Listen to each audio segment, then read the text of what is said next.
Well, hello again. I'm Merle Dimbath, your conch economist.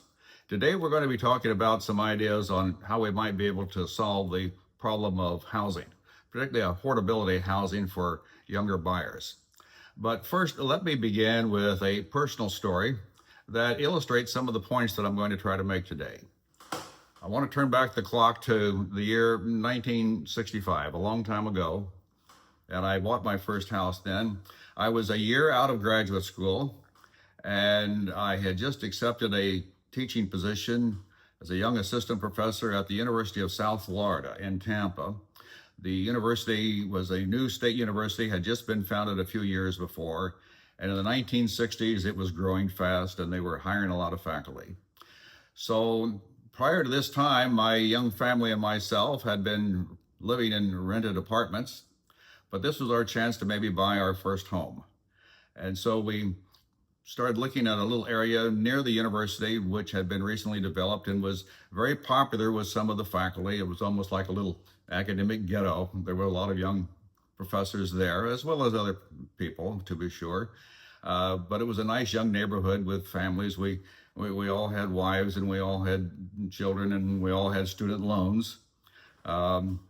My family at that time consisted of two little boys. My son Rick was 2 years old, and my little son Scott was 3 months old.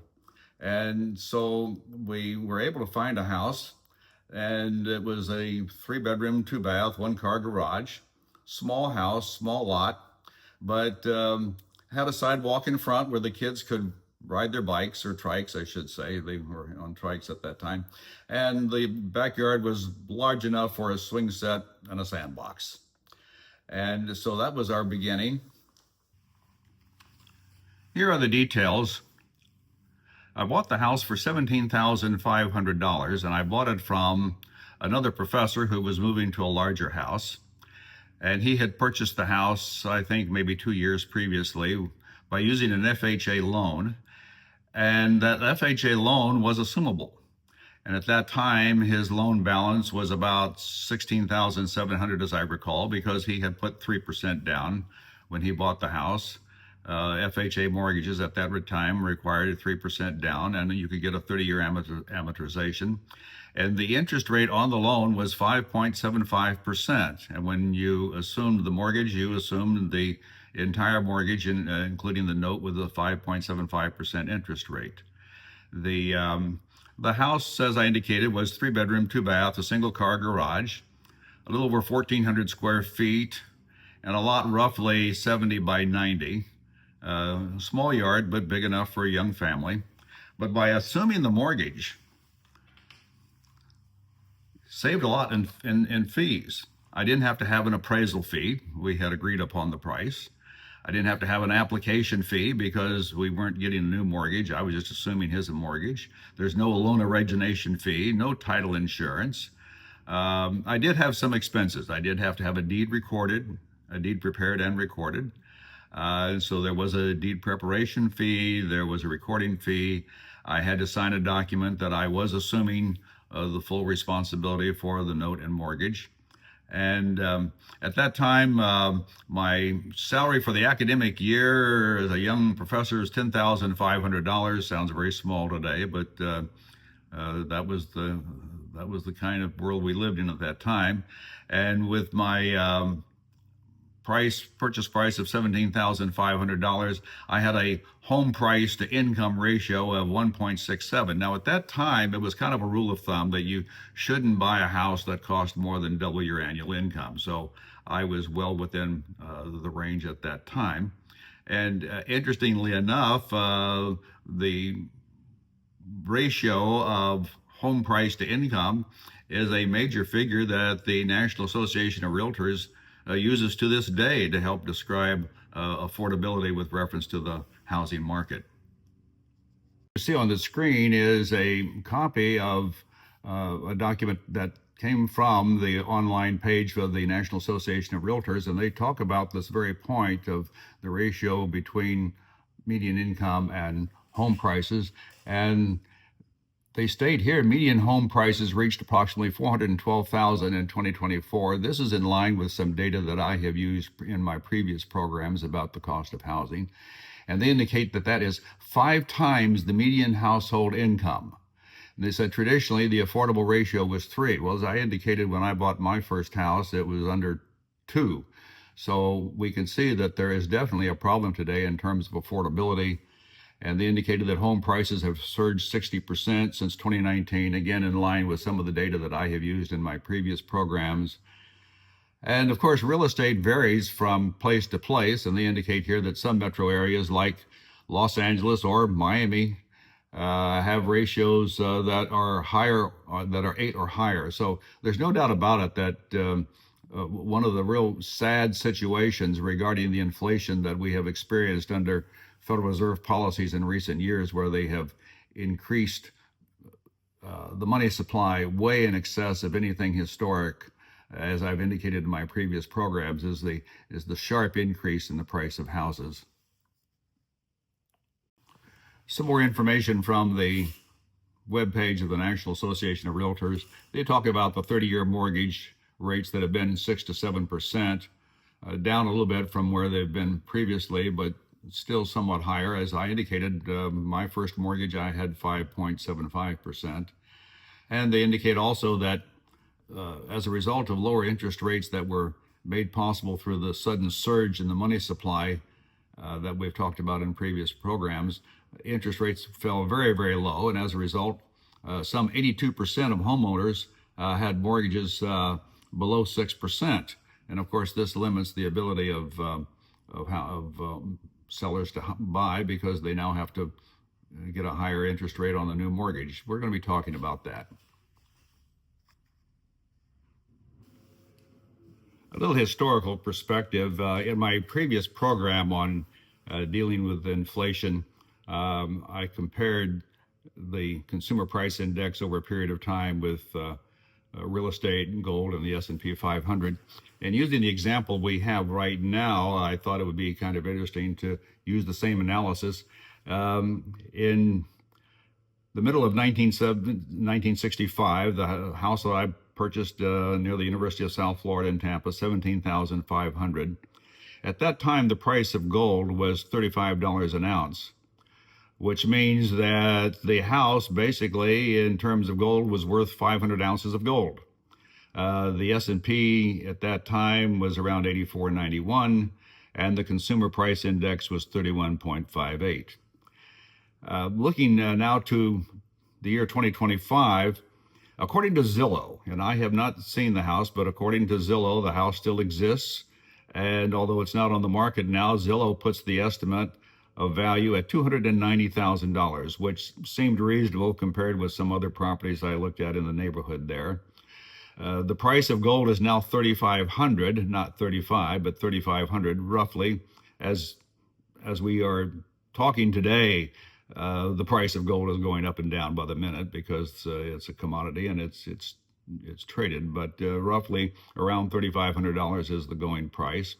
The S&P is now up to over 6,000, 6296 in July of this year, and I was using July as kind of a mid-year reference point. And the CPI in July of this year was a little over 322. It's interesting to point out that 500 ounces of gold at today's price would now be worth $1,750,000. Kind of interesting. So looking at the three categories here of increase over a period of time, the real estate in Tampa, the little house there, supposedly at $290,000, that would be an increase of over 1,500%. The price of gold has gone up over 9,000%, nearly 10,000%, 9,900. And the S&P 500 has gone up by over 7,000%. And the CPI has gone up 920%. So we can see that although the cost of living clearly has climbed sharply, what used to cost $31.58 in 1965 now would cost you $322.13. But the other forms of investment could, at least on paper here, by historical data, keep up with inflation. The S&P has gone up by over 7,000%, gold by over 9,000, and real estate, at least as measured by the little house in Tampa, over 1,500%. In anticipation of today's program, I put myself in the position of what if I was a young buyer today looking for my first home? What would I be faced with? What are the options? So I went to some open houses for new construction and made some notes. And in our area here, which is 100 miles north of Miami, on the Atlantic coast of Florida, home prices by contractors building new homes and subdivisions, I found ranged from $320,000 to $360,000. These were basically 3 and 4 bedroom homes, 2 baths, and a double garage. Bear in mind, when I purchased in 1965, I had a single car garage. The square footage was 1,500 to 1,700 square feet, again, a little larger than the first house I ever had. The lot size was about the same, 5,600 to 6,000 square feet. But one thing that was very common today that I never experienced almost for the entire time that I was a parent raising children at home was an HOA. The HOAs right now are $200 to $290 a month. I would anticipate these jumping after the subdivision gets sold out, the builder pulls out, the builder is no longer subsidizing the maintenance, and when the homeowners take it over, there is no longer a maintenance, and so or subsidy, so the monthly fee would go up. The median household income in Florida for the last year that data is available was $72,200. Using some recent trends, I estimate, and we'll have to confirm this at a later date, but I estimate that today the median household income in Florida is probably around $81,000. Using the kind of a midpoint there of my range of say 340,000 divided by 81,000, we have an estimated home price to income ratio of over 4%, 4.2. Remember the article that we referred to earlier by the Board of Realtors, by the National Association of Realtors, talking about this very issue that historically this ratio has been more like 3. When I purchased my first home, it was actually, I got it under 2. So there's no doubt about it that even when we look at the situation today, Florida income is somewhat below the national average, again, according to the information I have. Income, of course, varies from state to state, literally from almost county to county. So the national data is somewhat higher. As I recall, Florida is maybe about 95% of the national level. But bottom line is that if I were a young person today looking for my first house, I would be hard pressed to try to buy something that was, double my income, because the houses today are somewhat larger, and they clearly are more expensive. My recommendation to a young person today, if you're wanting to buy a house, you might do better buying an older house and try to stay away from HOAs, because that is something you have no control over. HOAs can go up annually and there's not much you can do to control that. So that's an expense that you can't really budget for except just allow for it. Now we get to the real meat of the program today. What can we do to make housing more affordable again?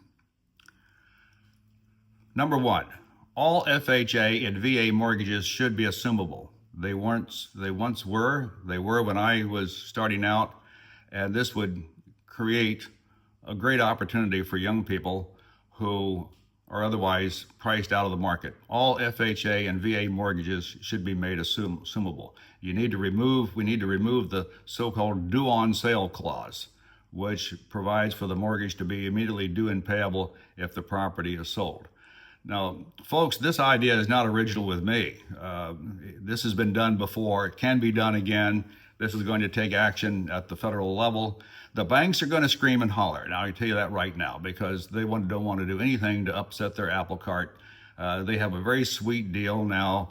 They can make you a mortgage. Supposedly, they can make a mortgage for 30 years at a certain interest rate. But if the mortgage isn't assumable, then obviously they are relieved of that obligation. What I'm suggesting here is let's make the banks honest. If they're going to make a loan at say 5% or 5.5% for 30 years, then by gosh, let's make it for 30 years and let's take advantage of the situation there and let people assume a mortgage just so that they can get into a house. Another idea, again, not original with me, is to permit the portability of a note and mortgage to another property of comparable value. Now, what I'm saying here, this is you buy a house, you put a mortgage on it, you sign a promissory note, and your property is pledged as collateral. And you've got a 30-year note and mortgage, and you like the terms of that and you want to keep it. But now it's time to move on to maybe another property, maybe a larger property, maybe you've had a job transfer, maybe the family is getting larger. You want to hold on to the financing that you have, but just substitute the collateral. There's no reason why this can't be done. This is being done in Canada. Again, this is not my idea. This isn't something that can't be done. It is being done. It has been done. The banks are going to scream and holler. Just be prepared on that.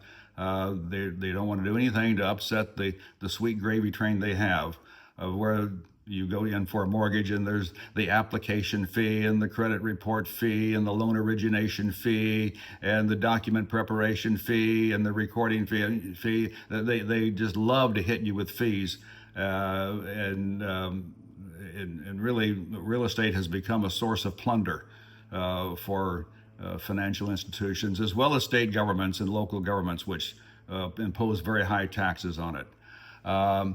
Another idea that I'm proposing is that we lower title insurance costs by reducing the time for contesting old claims. If you want an example of what the world was like in the 19th century, have a real estate closing. Real estate closings, the transfer of real estate property is without a doubt one of the most archaic systems we have. And title insurance ranks, in my opinion, at the top of archaic requirements. I can buy a $400,000 motorhome. I don't pay title insurance. I go out and buy a $400,000 piece of real estate. The bank wants me to have title insurance. Now, I understand the theory behind title insurance or the reason for it. And at one time, it probably was valid. Now, one of the things that they cite, if you go on the web page and look at some of the notices by title insurance companies and where they are telling you why you need title insurance. One of them is because you never know if somebody 50 years ago didn't properly sign a deed, or somebody who was an heir didn't properly get whatever was coming to them, and now they're claiming a right. Okay, this is ridiculous. If somebody has a claim on property, then by gosh, let's show up and claim it now, and maybe impose a 5-year statute of limitations or something. But this idea of every time you buy a piece of property, you have to go back and search records for 100 years or whatever the period of time is to see what has gone on. This is archaic and it's unnecessary, and we can solve this problem with the passage of state legislation, to be sure, because this pretty much is governed by state law. Now, the real estate attorneys are going to yell and scream because they get nice fat commissions by selling you title insurance. And of course, the title insurance companies make a nice profit on selling you a policy that is really unnecessary. Part of the adjustment that we need here on title insurance is to make the custodian of public records responsible for keeping the record straight. One of the reasons that the title insurance companies state for having title insurance is that, well, you don't know if there's an error in the public records.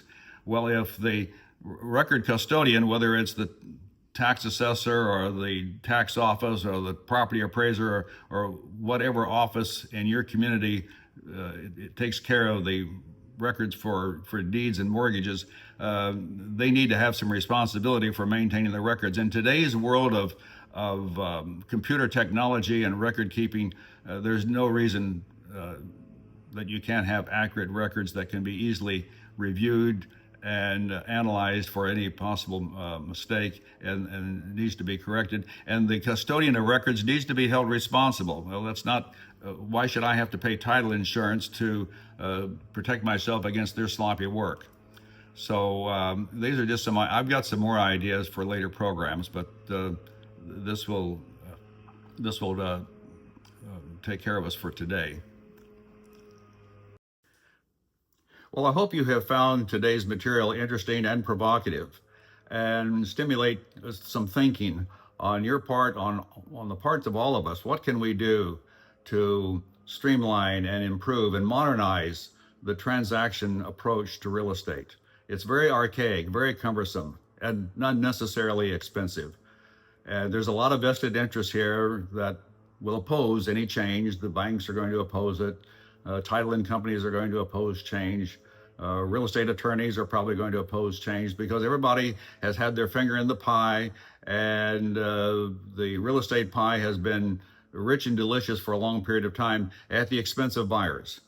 And I believe it's time to change that. So this is the Conch economist, Merle Dimbath, wishing you well, and thanks for tuning in. Thanks for subscribing, and look forward to talking to you again.